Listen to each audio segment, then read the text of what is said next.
wabarakatuh. Alhamdulillah wassalatu wassalamu ala Rasulillah sayyidina Maulana Muhammad bin Abdullah wa ala alihi wa sahbihi wa mawala wa ba'du. Sama-sama kita muliakan, kita hormati para habaib, para anak cucunya Rasulullah sallallahu alaihi wasallam. Wabil khusus ad-da'i ilallah Al-Khalif Hamid bin Ja'far Al-Qadri serta rombongan. Alhamdulillah pagi hari ini beliau menyempatkan waktu berkunjung ke pesantren kita. Mudah-mudahan kedatangan beliau ke sini menambah keberkahan di pesantren kita. Mudah-mudahan Allah turunkan kemudahan untuk para santri dan guru-guru yang mengajar di pesantren ini untuk meneruskan dakwahnya Nabi Muhammad SAW. Oleh karena itu kami dari pihak pesantren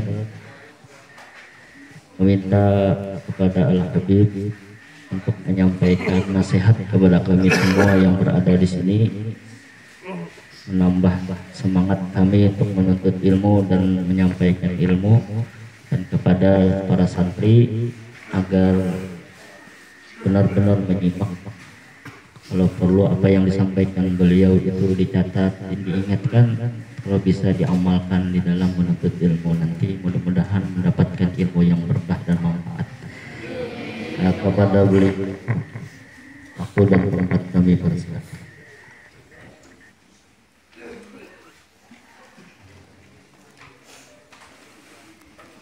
Assalamualaikum warahmatullahi wabarakatuh.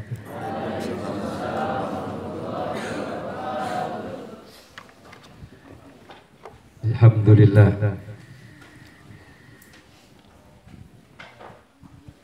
Alhamdulillahi al-karim al-mannan. Wassalatu wassalamu ala khairil anam, misbahil am, wa mursyidina ila jannatil maqam, wa ala alihi wa ashabihi wattabi'ina lahum bisidqin ila yaumil qiyam. Amma ba'd. Segenap pengasuh dan keluarga besar dari Pondok Pesantren Nurul Dhalam serta para santri dan santriwati dirahmati oleh Allah Subhanahu wa Ta'ala. Alhamdulillah, di pagi yang mulia ini, di bulan yang mulia ini, kita punya kesempatan untuk bersilaturahim di tempat yang baik, tempat yang tidak pernah ditinggalkan oleh para malaikat. Jadi tempat ini adalah tempat untuk kita menumpahkan segala hajat-hajat kita, doa-doa kita akan dikabulkan oleh Allah di tempat semacam ini. Jadi kalau tempat orang berzikir saja itu senantiasa diliputin rahmat oleh Allah Subhanahu wa Ta'ala, maka untuk penuntut ilmu lebih dari itu. Dulu di Hadramut itu ada seorang ulama bernama Syekh Umar Bahram min ahlil kasyaf, seorang wali besar. Kadangkala beliau itu kalau sedang tenggelam di dalam halnya, itu kalau santrinya datang, beliau cium kakinya dicium, santrinya padahal. Sehingga orang-orang bingung, kenapa engkau lakukan begitu? Kata beliau, bagaimana mungkin saya tidak mencium kaki-kaki mereka, orang yang malaikat membentangkan sayapnya untuk mereka. Karena dalam hadis dikatakan, innal malaika lawada'a ajnihatahu li talibil ilmi ridan bima yasna. Para malaikat itu menjadikan sayap mereka permadani bagi penuntut ilmu, sebagai bentuk kerelaan mereka terhadap apa yang dilakukan oleh para penuntut ilmu. Alhamdulillah, bila mana Allah memilih kita untuk menjadi orang yang menuntut ilmu syariat. apalagi yang kita hafal adalah kalamullah, Al-Quran. Dikatakan dalam hadis, man qara al-Quran, dalam riwayat yang lain, man hafizal Quran wa amila bima fihi albasahu Allahu walidahu tajan minan nur yaumal qiyamah. Siapa yang menghafalkan Al-Quran dan mengamalkan isinya, maka nanti kedua orang tuanya akan dipakaikan mahkota yang terbuat dari cahaya di hari kiamat. Kata Nabi, ini orang tuanya, bagaimana dengan yang menghafalnya? Bagaimana dengan yang melakukannya? Maka alhamdulillah Allah pilih kita. Hanya dikatakan ahlul Quran ahlullah wa khasatuh. Para ahli Al-Quran itu adalah orang yang teristimewa di sisi Allah. Istimewa di sisi Allah. Di semua al-khalqu kulluhum iyadullah. Semua makhluk itu adalah keluarga Allah. Tapi ahlul Quran itu keluarga khusus. Makanya beruntung bila mana Allah muliakan kita dengan Al-Quran. Para ulama mereka tidak mau, kata Imam Abdullah bin Alawi Al-Haddad, wa wadib ala darsil Quran fa inna fi tilawatihi al-iksira wasyar'a lis-sadri ala innahu al-bahrul muhit wa ghairuhu tumaddu min dhalikal bahr. Pelajarilah Al-Quran terus menerus, jangan berhenti. Bukan berarti setelah kita selesai hafal 30 juz habis itu selesai, tidak. Tapi terus wawadib ala darsil Quran, mempelajari. Karena di dalam membaca Al-Quran itu terdapat iksir. Iksir ini obat yang sangat, harta karun yang sangat berharga. Wasyarha lis-sadri, dan dapat menenteramkan hati. Kalau hari ini banyak orang yang galau, banyak orang yang empak, ahli Quran tidak akan pernah mengalami hal tersebut. Asal memiliki niat yang sungguh-sungguh. Itu para habaib, wiritan mereka adalah Al-Quran. Ada Al-Habib Ahmad bin Muhsin Al-Haddad. Ahmad bin Muhsin Al-Haddad, seorang wali besar. Lahir di Surabaya, tapi meninggal di Hadram. Punya kubah besar, dikubur di Mukalla. Beliau pernah berkata, ma nadimtu fi hayati illa syai'ain. Dua hal yang membuat saya menyesal dalam hidup ini. Apa? Yang pertama, tudu'i ila Jawa. Saya masih pergi ke Jawa. Karena di Jawa ini mungkin banyak godaan. Artinya di Indonesia maksudnya. Kemudian yang kedua, wa adamu hifdzi lil Qur'an, dan saya tidak menghafalkan Al-Qur'an. Jadi beliau sangat menyesal. Itu Habib Umar pernah kita hadir membahas tentang kurikulum pelajaran, bagaimana yang efektif di dalam proses belajar mengajar. Terakhir banyak usulan, banyak. Di antaranya adalah jangan terlalu banyak hafalan di zaman sekarang ini. Kita lebih baik penalaran, artinya mengkaji, meneliti, itu lebih musyawarah, diskusi itu lebih mengena dibandingkan dengan hanya sekedar menghafal. Akhirnya Habib Umar bilang, memang itu yang kalian sampaikan bagus, tapi saya tidak mau, saya punya murid yakhlu qalbuhu an kalamillahi wa kalami rasulih. Saya tidak mau murid-murid saya di hatinya enggak ada kalam, di hatinya enggak ada Al-Quran, dan tidak ada hadis-hadis Nabi Muhammad sallallahu alaihi wasallam. Dikatakan innama talil Quran munajin rabbah. Orang yang membaca Al-Quran pada hakikatnya sedang berkomunikasi dengan Allah Subhanahu wa ta'ala. Nah, bagaimana kita memperlakukan Al-Quran agar kita cepat hafal, agar kita bisa mengamalkan? Pertama adalah mahabbatul Quran, cinta terhadap Al-Quran itu sendiri. Dan yakini bahwa apa yang kita hafal itu adalah kalamullah dan pernah keluar dari lisan suci Nabi Muhammad SAW. Lebih dari itu, Al-Quran merupakan kebutuhan bagi kita semua. Alaikum bisyifa'ain, kata Nabi. Hendaknya kalian menggunakan dua obat, al-asl wal Quran. Quran dan madu. Ini alhamdulillah. Nah, mahabbat Al-Quran dan membaca Al-Quran dengan dzauq, dengan cita rasa. Itu banyak para ulama, Al-Habib Abdurrahman Segar, sama seperti Sayyidina Uthman bin Affan, dalam sehari itu membaca Al-Quran sebanyak 4 kali khatmah, 4 kali khatam. Mana kita? Bacanya aja gak kelar ya. Apalagi 4. Kok bisa? Saya juga heran. Saya bilang mustahil ini. Tapi keheranan itu sekarang saya nggak heran lagi. Saya percaya 100%.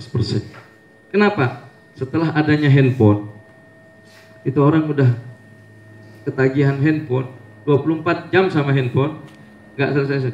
Ya, terus, oh pantes. Jadi dulu mereka kecanduannya kecanduan Al-Quran.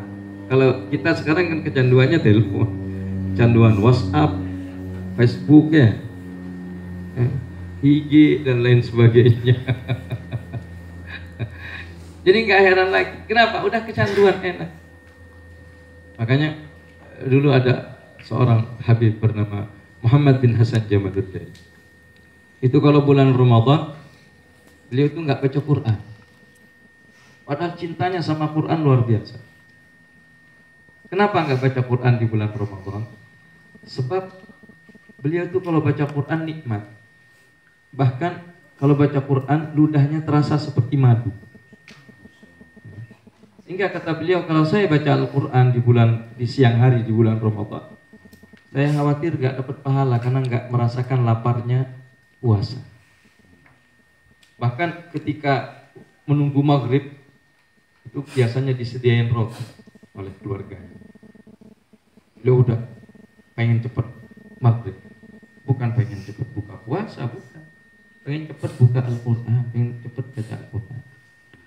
Jadi kalau ada orang datang di masjid beliau, itu roti dikasihkan orang. Kalau nggak ada datang, beliau nggak makan itu, cuma dibatalin pakai kurma. Habis itu langsung baca Quran. Ketika orang bertanya, Habib nggak lapar kan? Beliau mengatakan, nataqadda bil Quran. Saya makan itu dengan Al-Quran. Nah, orang yang menjadikan Al-Quran memiliki cita rasa yang seperti ini, nikmat. Ya. Baca Quran cepet hafal, dan hafalannya gak hilang. Kenapa? Karena nikmat.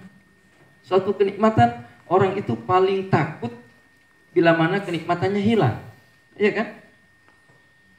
Nah, bagaimana di saat dirinya merasakan nikmatnya Al-Quran? Mudah-mudahan kita menghafalkan Al-Quran, mengamalkan Al-Quran dengan mahabbah, dengan dzauq, dengan bersambung kepada baginda Nabi besar Muhammad sallallahu alaihi wasallam. Maka ini keistimewaan Allah telah memilih kita. Bukan termasuk orang yang lalai, yang sibuk dengan urusan mainan. Seharusnya anak-anak seperti kita ini lagi asyik main, ya kan? Tapi kita alhamdulillah, mainan kita Al-Quran, mainan kita syariat Allah, mainan dan kesukaan kita adalah Nabi Muhammad sallallahu alaihi wasallam. Maka mudah-mudahan Allah balas kita dan Allah jadikan kita sebagai pasukan-pasukan Nabi Muhammad yang kelak akan mengembirakan beliau dengan dakwah kita, dengan ilmu kita. Maka kewajiban kita saat ini adalah dengan al-jidd wal ijtihad, bersemangat. Jangan sampai kita kendor dengan gara-gara syaitan, iblis, hawa nafsu yang ingin merusak kita semua.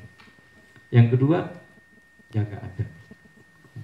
Jaga adab, adab kepada Al-Quran, adab kepada guru, adab kepada teman. Nah, insya Allah kalau kita pegang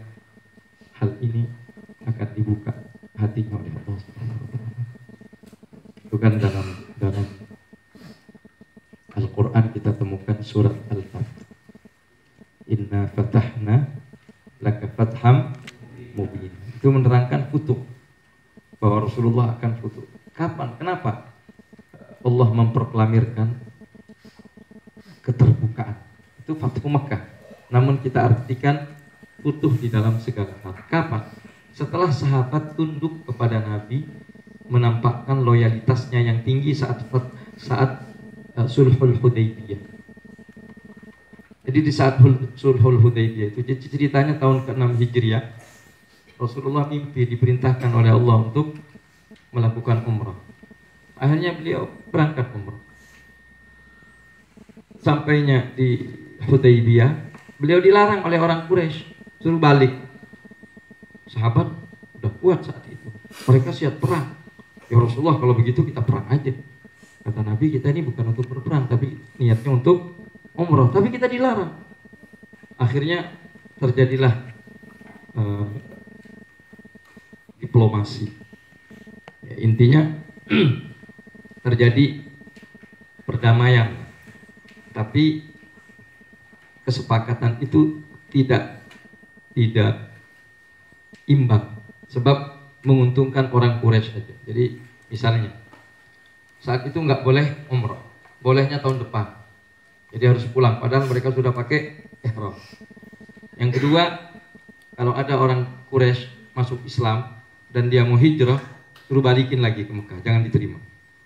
Tapi sebaliknya, bila mana ada orang Quraisy murtad dari Islam dan pengen balik ke Mekah, diterima. Kan gak adil itu kan? Sehingga Nabi menerima itu. Perjanjian yang tidak adil itu diterima oleh Nabi. Sehingga sebagian sahabat gak terima itu. Sayyidina Umar datang, ya Rasulullah, saya siap mati untuk ini. Kata Nabi, alastu bi Rasulillah ya Umar, kan saya ini Nabi.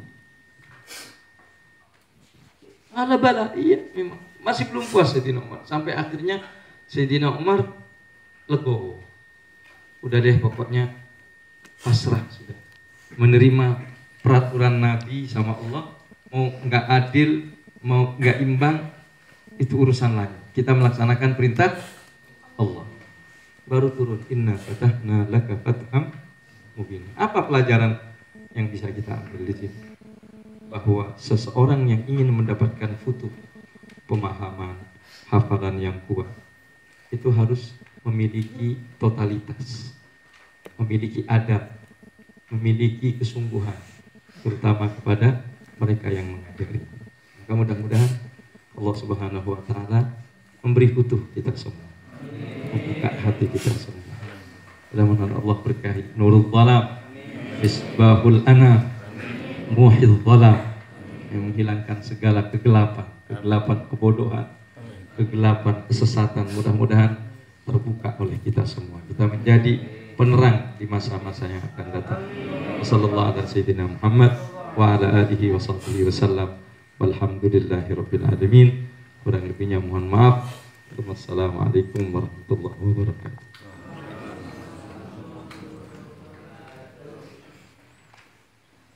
Syukran jazilan. Alhamdulillah, terima kasih banyak. Apa yang beliau sampaikan tadi menjadi bekal untuk kita semuanya. Mudah-mudahan menjadi semangat untuk kita semua yang berada di pesantren ini. Dan juga kita doakan mudah-mudahan beliau selalu dipanjangkan umur oleh Allah. Allah kabulkan segala hajat beliau, diberikan kesehatan, keafiatan. Amin ya rabbal alamin. Wassalamualaikum warahmatullahi wabarakatuh.